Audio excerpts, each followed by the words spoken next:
কংগ্ৰেছ দল আগৰ পৰা এইটো নিজৰ স্বাৰ্থবাদী দল। আমি আগৰ পৰা বহুত দিন আগৰ পৰাই জানো স্বাৰ্থবাদী দল, কিন্তু আমি কংগ্ৰেছ দলক ভোট নিদিয়াকে থাকিলে আমাক বহুত ধৰণৰ হেৰাচমেণ্ট দিয়ে, শাস্তি দিয়ে।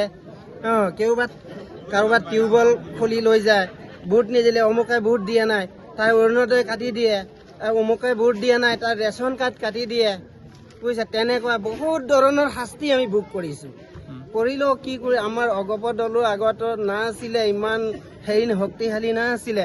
এতিয়া যেতিয়া আমাৰ অগপ দল আহিছে বা বিজেপি আমাৰ মিত্ৰজোঁট দুইটা দলে একেলগে আহিছে, এতিয়া আমাৰ শক্তিশালী হৈছে। সেই দলখন আমি এতিয়া কংগ্ৰেছ দল ত্যাগ কৰি এতিয়া বিজেপি আৰু অগপৰ যোনটো মিত্ৰজোঁট কৰিছে তাৰ লগতে আমি যোগ কৰিছোঁ। কিমানজন মানুহ আজি যোগদান কৰিছে আপোনালোকে? আজি প্ৰায় 200 পৰা 250 মান মানুহ আমাৰ তাত যোগদান কৰিছে। যোগদান কৰিছে আপোনালোকে?